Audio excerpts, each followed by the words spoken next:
Car dealers resort to fake orders to boost sales. SHEIN IPO halted amidst factory scandals. China's five-star hotels sell leftover food. Chinese tourists fight for seats on Japanese transit.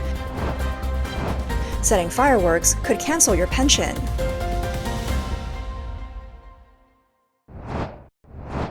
This is a live recording of a new energy vehicle on the highway. The car starts dancing and the passengers inside are partying. It's wild. With a car like this, would you dare to drive it? Hit a pothole and it will feel like a roller coaster ride. Why don't second-hand car dealers accept new energy vehicles? I bought an Xpeng P7 for 430,000 yuan. After 2 years, it's now worth less than 90,000 yuan. And let me tell you, no one would even pay 90,000 yuan for it. If a dealer buys it for that price and tries to sell it for over 100,000 yuan, it's not going to happen. Take the 2022 Xpeng P5 for example. It originally sold for over 200,000 yuan, but now it's worth only 60,000 yuan. And remember the BYD Tung DMI? Someone paid 270,000 yuan for it, and now it's worth 36,000 yuan. Sure, electric cars save on gas, but they're really expensive in the long run. Why don't we second-hand car dealers take new energy vehicles? They lose value every single month. Remember this, unless you're super wealthy, stay away from new energy vehicles. I received a lawsuit notice and court summons from a car company.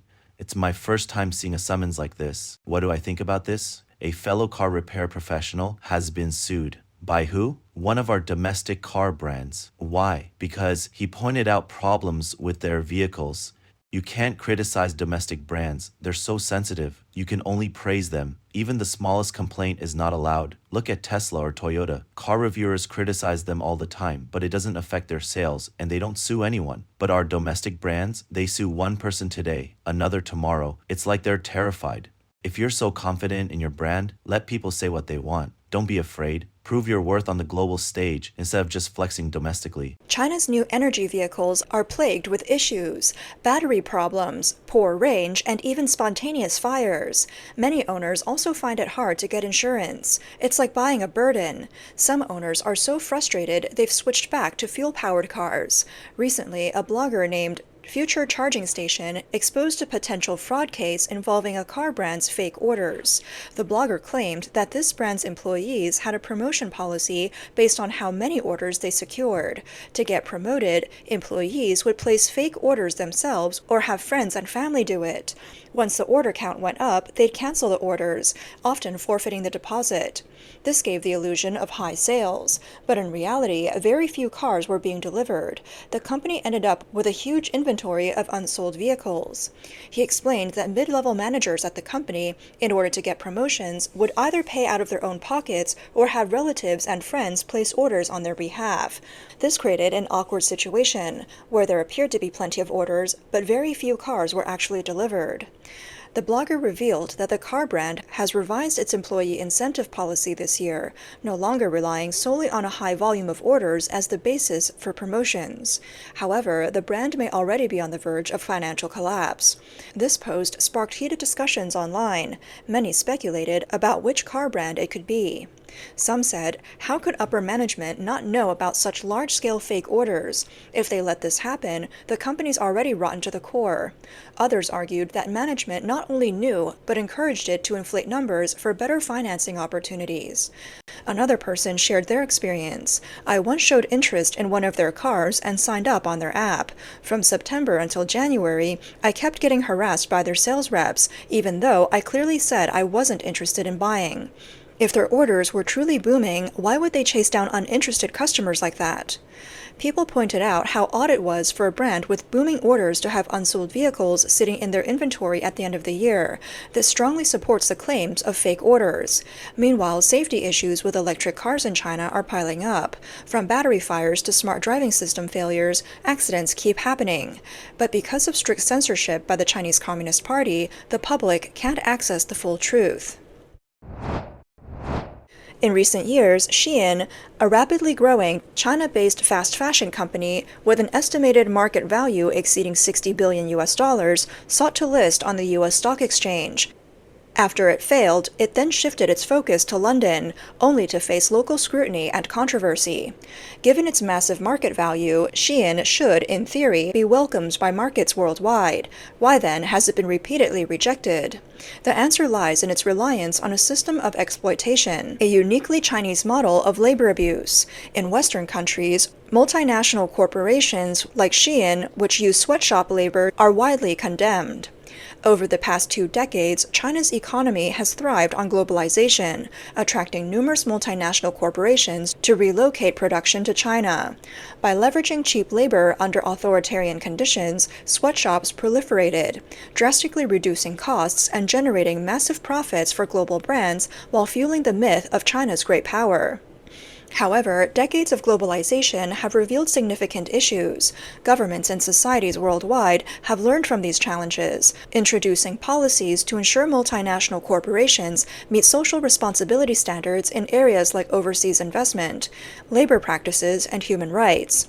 For instance, the European Union enacted the Corporate Sustainability Due Diligence Directive, the UK introduced the Modern Slavery Act, and the US and Canada implemented regulations prohibiting the import of goods produced through forced labor. International watchdogs have repeatedly reported the use of forced labor in cotton production in China's Xinjiang province. Regulatory measures not only target multinational corporations' direct operations, but also extend to their suppliers and partners. As a result, brands like Nike, Adidas, and Uniqlo publicly declared they would no longer use Xinjiang cotton to protect their reputations. When questioned during a UK parliamentary committee hearing, SHEIN representatives denied directly owning factories or using Xinjiang cotton, claiming ignorance of forced labor issues, a response UK lawmakers called deliberately uninformed. Over a decade ago, the Chinese government promoted industrial upgrading in Guangdong, aiming to transform industries and labor conditions, but the results were lackluster. SHEIN's suppliers continue to rely on sweatshop models, supported by authoritarian political control that suppresses organized worker protests. A BBC investigation into SHEIN suppliers in Guangzhou revealed that workers earn an average of 2,400 yuan per month, approximately $330. They work from 8 a.m. to 10 p.m. daily and have just 1 day off per month. Faced with rising living costs, workers are forced to work excessive overtime to make ends meet.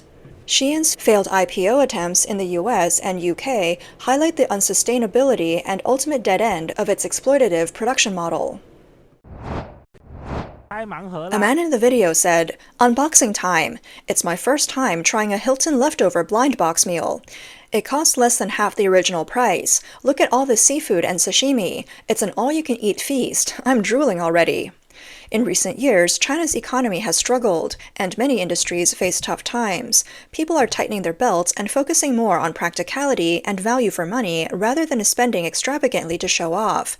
To boost business, many five-star hotels have started offering leftover blind box buffets to attract customers. A five-star hotel in Qinghu, Shenzhen, is offering leftover blind box buffet vouchers for just 79 yuan. The dining time is fixed from 8:30 p.m. to 9:30 p.m.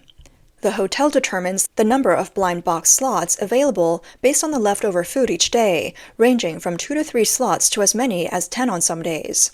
A blogger shared that a seafood buffet in Shenzhen usually starts at 200 yuan, but now, for just 79 yuan, you can enjoy a buffet that originally cost over 200 yuan. In the past 2 months since the offer started, about 300 blind box vouchers have been sold. The blogger was thrilled to secure a voucher after trying for 3 days. He noted that the dishes were almost identical to those on the full-price menu, except for items like grilled lobster and abalone. For just 79 yuan, he enjoyed 5-star service for over an hour without being rushed by staff. He praised the value and good service. However, not everyone was satisfied. Some diners complained that as the number of slots increased from a few to over 10, the food became limited. Diners had to scramble for small portions, and once the food was gone, it wasn't replenished. Many felt the experience wasn't worth it, saying they paid 80 yuan only to fight over scraps they wouldn't usually consider eating. One diner criticized, "The food is no better than what you'd get at a cheap buffet, except for the desserts, which were decent. It's okay when there are fewer people, but it's really a matter of luck whether it's worth it." The food and beverage media platform Catering Boss Insider reported that recently, many star-rated hotels in various cities across China have introduced discounted breakfast buffets, offering packages like day passes, weekly passes, and monthly passes. Prices went as low as 9.9 yuan. Seeing how popular these were, hotels began offering leftover blind box buffets for dinner or late-night dining. These blind box vouchers are priced at only a third or a quarter of the original price, with some going as low as 19.9 or 15.9 yuan. The report explained that hotels struggling with poor business and food nearing expiration decided to sell it at low prices instead of throwing it away. A recent incident on the Tokyo subway involved Chinese tourists occupying priority seats, causing a commotion. According to eyewitnesses, a Chinese tour group occupied priority seats and placed their luggage on empty seats. When other passengers tried to stop them, a heated conflict ensued. Subway staff intervened at the next station, warning that the police would be called, which eventually diffused the situation. Japanese media reported that a group of 2 men and 3 women from a Chinese tour group boarded the subway a few days ago, quickly occupying priority seats and placing their luggage on adjacent seats. A male high school student stepped in, using English and gestures to explain that their behavior was inappropriate. However, the middle-aged tourists ignored him and surrounded him, threatening him verbally. Despite being tall, the student appeared visibly uneasy against the group. At this critical moment, a man in his 60s stepped forward, first checking on the student and then reprimanding the tourists in fluent Chinese. Other passengers, including a Chinese resident living in Japan, joined in supporting the man. The tourists, however, grew even more agitated and pushed the elderly man. To prevent the situation from escalating, someone suggested handing the matter over to station staff at the next stop. Upon arriving at the station, staff members who were already waiting warned the tourists in Chinese that further disruptions would lead to police involvement. The mention of the police immediately softened the tourists' attitude, and they apologized before leaving. It was later revealed that the man in his 60s who stood up to help runs a restaurant near Ginza. Regularly interacting with foreign tourists, he has grown accustomed to such conflicts. To better handle disputes involving Chinese visitors, he even took the initiative to learn Chinese. The Chinese Communist Party may struggle with managing the economy, but when it comes to creatively exploiting the public, they're unrivaled. As the Chinese New Year approaches, controversial incidents in Henan province have sparked widespread online discussion. On January 22nd, a resident from the Huantong Century City community reported on social media that their property management had issued a notice. The notice, following government orders, banned fireworks and firecrackers in all areas and for all residents until the 16th day of the Lunar New Year. Violators, it warned, would face severe penalties, including the cancellation of senior subsidies, pensions, and medical insurance. Residents were instructed to monitor each other. This triggered heated debates among netizens. One user questioned, tying fireworks to subsidies and pensions, what's the legal basis for this? And asking neighbors to co-sign guarantees? So if my neighbor lights fireworks, I'm held responsible? How does that make sense? Another remarked, the government has long squandered our pension funds. That's why they want to delay retirement, because there's no money left. Now they're even linking pensions to fireworks bans. Clearly, the pensions are gone, and this is just another way to exploit us. The CCP's rollout of the personal pension system on December 15, 2024, allows individuals to deposit up to 12,000 yuan annually into financial products as a supplement to basic pensions. However, many citizens have labeled this as a Ponzi scheme, arguing that the government is using this program to legally raise funds and offset its fiscal deficit amid an economic downturn. On the same day, another incident in Henan also sparked public outcry. Mr. Li, who had been running barbershops in cities like Shanghai and Jiangsu for over a decade, recently returned to his hometown in Henan to reopen a barbershop. Shortly after starting his business, he was visited by several individuals claiming to be from the health department. They demanded to see his business license and air quality test report for the shop. Initially, Mr. Li hadn't prepared an air quality report, prompting the inspectors to visit daily, causing endless trouble. Left with no choice, he paid 400 yuan to obtain the report and resolve the matter. This is not an isolated case. In October last year, a barbershop in Changzhou, Hebei, was fined 1,000 yuan by urban management authorities for not having an air quality report. When the shop owner shared the incident online, it sparked widespread criticism, with many netizens commenting, "The government's greed knows no bounds. They'll stop at nothing to get money," and even suggesting, why not just resort to outright robbery?